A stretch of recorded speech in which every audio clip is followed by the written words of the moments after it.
Welcome to yet another episode, a special episode of This Week in College Viability. Hi, my name is Gary Stalker, and today I'm talking with Alby Salsa, who is from Raven Eye Consulting, and we're going to explore higher education from a kind of a focused area today. First of all, Alby, welcome. Thanks for making time to join me. Gary, thanks for having me. So, Alby, your organization, Raven Eye Consulting, and that's RAVEN, provides both enrollment and retention solutions to your higher education clients. Talk a little bit about your company and the higher market niche you think you fall in. Sure, yeah. Thanks, Gary. First and foremost, before I jump in, I am a fan of the show. I've been listening to your episodes. I like the This Week in College Viability episodes when you go through all the data and the news. I was just listening yesterday, and I like these special episodes too. So thanks for the work that you're doing. Well, thank you very much. I appreciate those kind words. Yeah, man, for sure. So yeah, Raven Eye, we're a boutique higher ed enrollment management consulting group. And what we do is we partner directly with colleges and universities to help them accelerate their paths to enrollment gains. I started the company 2.5 years ago because I saw a big need in the market. And frankly, what I observed was that the marketing and enrollment consulting space had become sort of like the OPM market, really big contracts, what I perceived as colleges not really getting the bang for their buck in most cases when they were partnering with consulting groups. And I felt like there was a need for an alternative to those options that they had. So I commit to being super flexible and adaptable to our clients' needs, creating client-friendly contracts and terms, and really accelerating their path to results. I've seen the templated readouts that some of these leading higher ed consulting companies provide. And when I read through them, I get frustrated because I feel like they're doing their clients a disservice by just kind of taking this templated approach. And I think that some of this work that they're doing is really solid, which is, that's the only way that you can become a larger company is if you're doing good work. But I also think that some of the work is kind of become canned and vanilla, frankly. So we offer a set, like I said, an alternative and a set of marketing, enrollment, and student success capabilities to our clients, ranging from operational assessments to staff training to staff recruitment. We've worked with large name brand institutions to smaller regional for-profit brands, large community college networks, for your privates, for your publics. So we've worked in you asked about kind of what segment or what niche we're in. We've worked with institutions from all different segments of the industry. Each segment, as you know, has its unique set of needs, and each client inside of those segments has their unique sets of needs. And we pride ourselves on being able to provide personalized value. So as I mentioned before, we partner directly with colleges and universities, but we also have developed quite a bit of successful strategic partnerships with other service providers. We partner with marketing consulting companies. We partner with call center companies to provide package solutions to our clients. And in terms of me and my background, I've led enrollment operations for service providers like Inside Track. I've led enrollment strategy and solution delivery at Blackboard. I've also worked on within a university administration. I've ran enrollment operations for Brandman University. I kind of set that whole thing up before they got acquired by UMass Global. So I've been on both sides of the house, and really simply put, what I do is my sweet spot is I set up and I fix enrollment operations. So it's February 2024. And there's probably more than one elephant in the room. Let's talk about the most recent elephant in the room in higher education. And that's the FAFSA delays. What are you hearing from your clients about the impact of those delays? And what are you sharing with those same clients about how to work your way through that? Yeah, well, it's interesting that you asked because I actually just made a post about this on LinkedIn this morning. Some recent news did you see that the DOE announced they're throwing $50 million at this problem to set up a concierge service and to put some boots on the ground to help under-resourced colleges? I did see that. Yeah.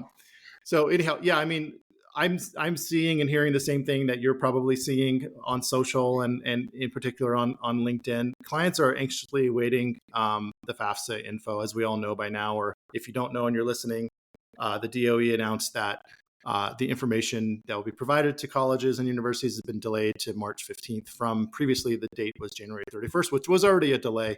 So what I'm seeing and observing is a scramble and some anxiety, some really kind of contemplating a couple of things around like should we push our deposit deadline back? Some institutions are doing that already.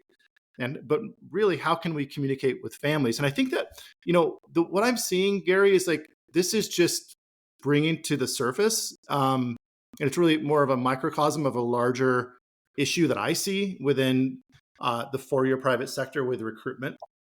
And you're not, and it's around communication. You're not going to change anyone's mind with an email. And so much of what I observe is like, hey, what emails can we send out, and how can we set up an FAQ? And it's so much of it is like knowledge based. So like, what pieces of information can we share out?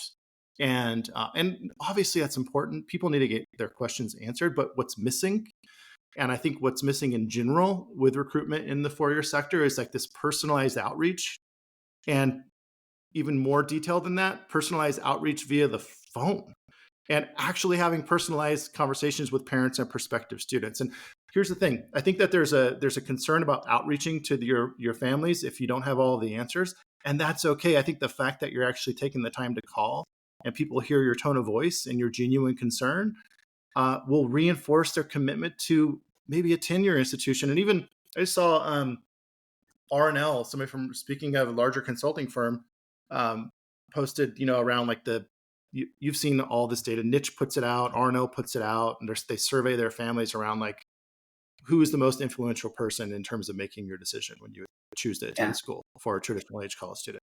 And it's like parent number one, admissions rep number two, right? So if you're an admissions rep, why not call and talk to the parent and to the students? It seems so logical to me, right? So, but what we hear is we hear objections all the time around phone. It's like, hey, the list is too large. We don't have enough resources. Well, you know what? Okay, so if the list is too large, then why don't we segment that list down and figure out who you want to call? Get a smaller list. It's simple to me, right? Or we don't have the technology to do it, and we'll let us help you figure out from a long-term investment perspective how to set that up. And finally, the other thing that we hear a lot is kids don't want to talk on the phone these days. We need to be on TikTok, we need to text, and that's, hey, look, I get it. I have a college-bound daughter who's going to college this coming fall, and I get it. I know that kids aren't using the phone the way that maybe you and I do, but the parents are. So I guess this kind of elephant in the room, sure, but it's just really bringing to the surface some core challenges from a cultural and a operational perspective in the four-year private sector. Well, let me just throw a Gary Stalker thought out there, Alby. And if you have thoughts on it, great. And if you don't want to comment on it, that's fine as well. But I'm thinking about this FAFSA situation. This is beyond what I focus on, so I'm a little hesitant to do too much with it. But FAFSA data has been around for a while, right? And all colleges have the FAFSA data from their student populations from the last some number of years. Is it reasonable to operate this year for the colleges that want to go back and look at that historical FAFSA data under the premise that their student population is going to be pretty similar from year to year, both demographic and financial, and use historical data to offer financial aid for 2024, if for no other reason than to get a jump on their competitors, and even maybe end some of the anxiety from some of the students and their families on getting that financial aid so they can make an admissions decision? Yeah, I don't know. And, like you, I'm a little over my skis with those sorts of details related to awarding strategies. But I would ask, like, how would you do that for an incoming class? Would you just create personas and similar profiles with other students and then award based on that? Is that what you're thinking? Something like that. Yeah, I don't know. I mean, I'm sure that somebody out there is already thinking about ways to put that together, but I'm not sure. Okay. And I've talked to some folks about that. I think I posted something similar this morning on social. I just my 2 cents, if that worth the idea on the whole FAFSA mess. So let's change the topic a little bit and go back to Economics 101. Sure, let's do it. Long time, Albie, since I've taken Econ 101. I don't know about you. And the supply and demand and the way it relates to higher education. And I make this statement often to my podcast guests and others. And it goes something like the enrollment and finance challenges that we have in higher ed are based on the law of supply and demand. And I further contend that there are not many, if any, programmatic changes that colleges can make that would generate materially significant new revenue. Now, this is your chance, Albie, to say, Gary, you're nuts, or Gary, you're right. Take it either way. I'm good. Well, you might not be wrong. I'm not sure. I think that what you're highlighting is that, well, if the challenge I think with what you said is if you're a university leader and you hear that, I wouldn't want the message to be to kind of create paralysis. Well, there's nothing we can do. But so I do think that now more than ever, colleges and universities should be undertaking a regular review of their program offerings. And I think about this from the perspective of product fit. And a lot of what the way that I view and the way that I talk to my clients is I view this as running a business, right? So if you think about it from the perspective of a product fit, how do your products or your in this case, your programs fit within the market needs? And not only from the perspective of the major, but modality, and are you really leaning into micro credentials or not, for example? And are you diversifying your student base and ultimately your revenue streams or not?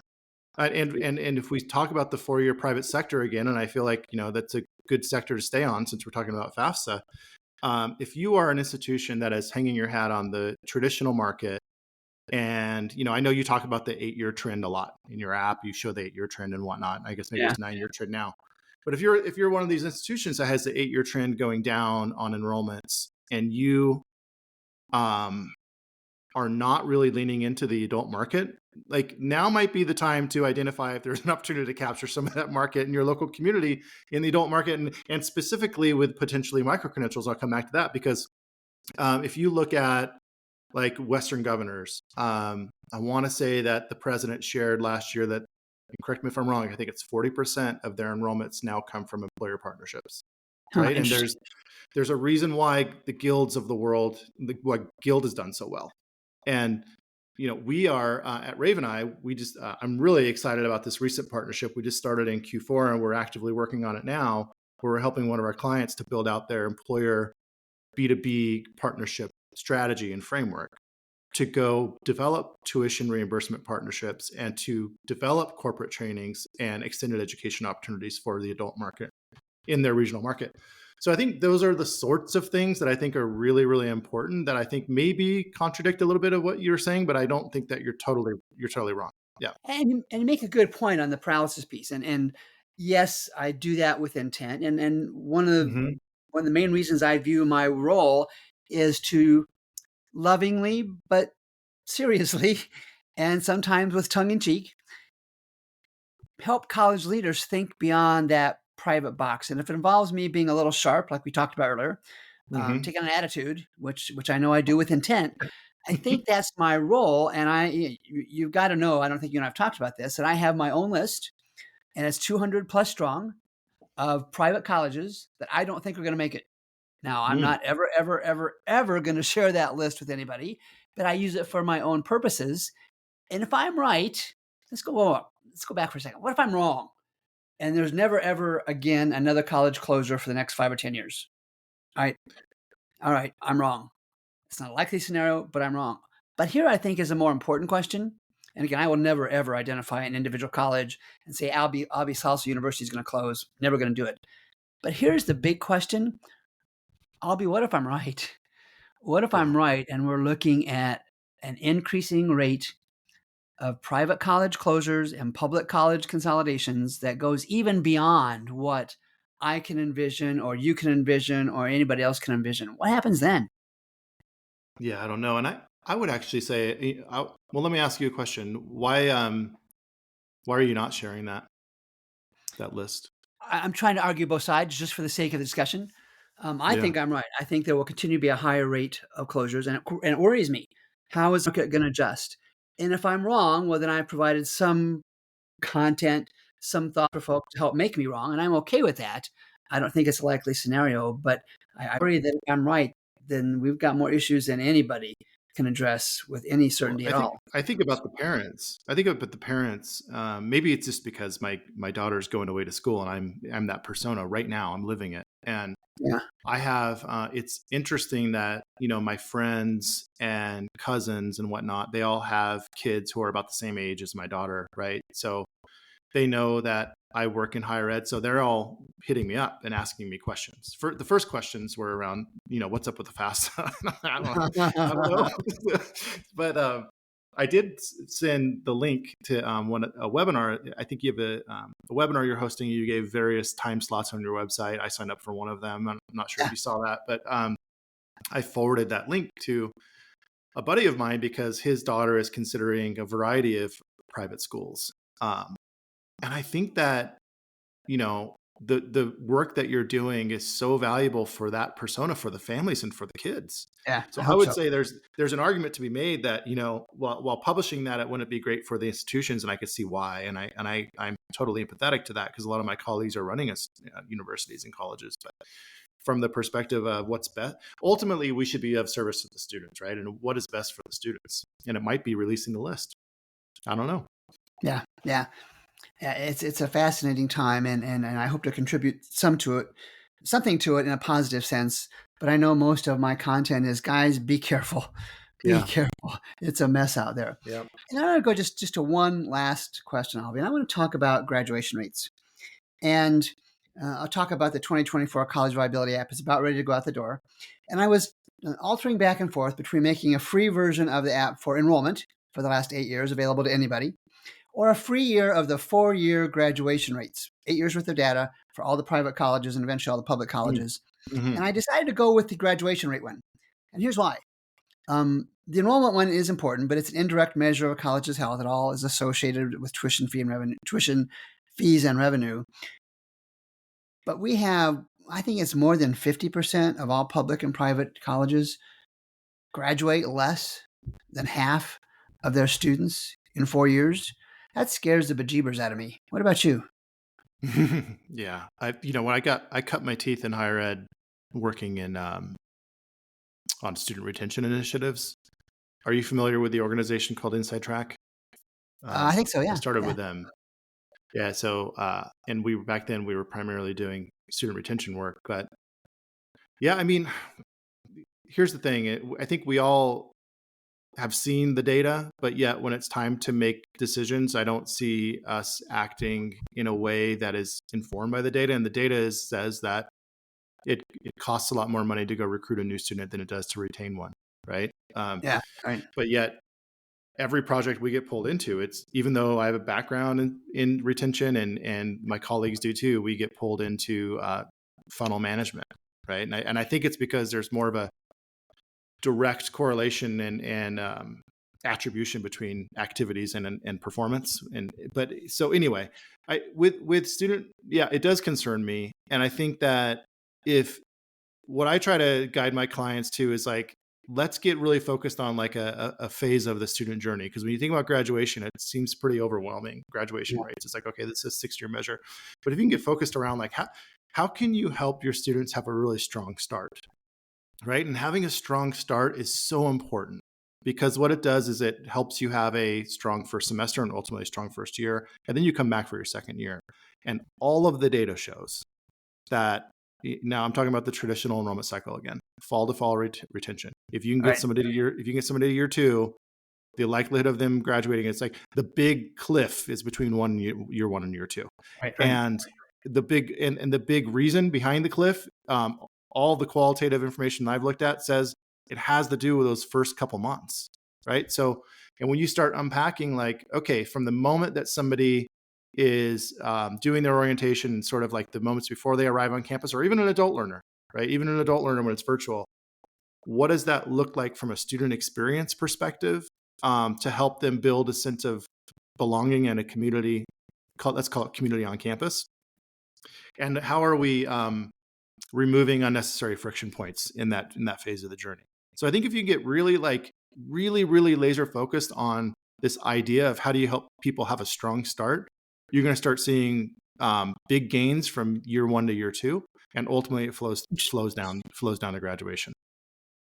And then just a quick follow-up to that, and then I'll wrap this up, is do you think that graduation rates will increasingly become a selling point for colleges that do well, as opposed to those who don't graduate 50% or more? Well, it should be. I mean, I would certainly hope so. I mean, here's the thing, Gary. I think that institutions just in general need to really take a regular view and refresh of what their value propositions are. And if you have a graduation rate that is high or significantly higher than your competition or than the national average, you need to be promoting the heck out of that. Yeah. Yeah, for sure. Cool. Well, I am grateful for your time this afternoon. Alby Salsa, who is the founder of Raven Eye Consulting, that's RAVENIEYE Consulting, and I'll provide a link on the show notes, has been my guest. Alby, thanks again for making time. I wish you continued success with Raven Eye. Great. Thanks, Gary. Appreciate that. Hey, thanks for having me. Really appreciate the time. Anytime. Good conversation. I appreciate it. And we'll be back soon with another edition of This Week in College Viability. My name is Gary Stocker.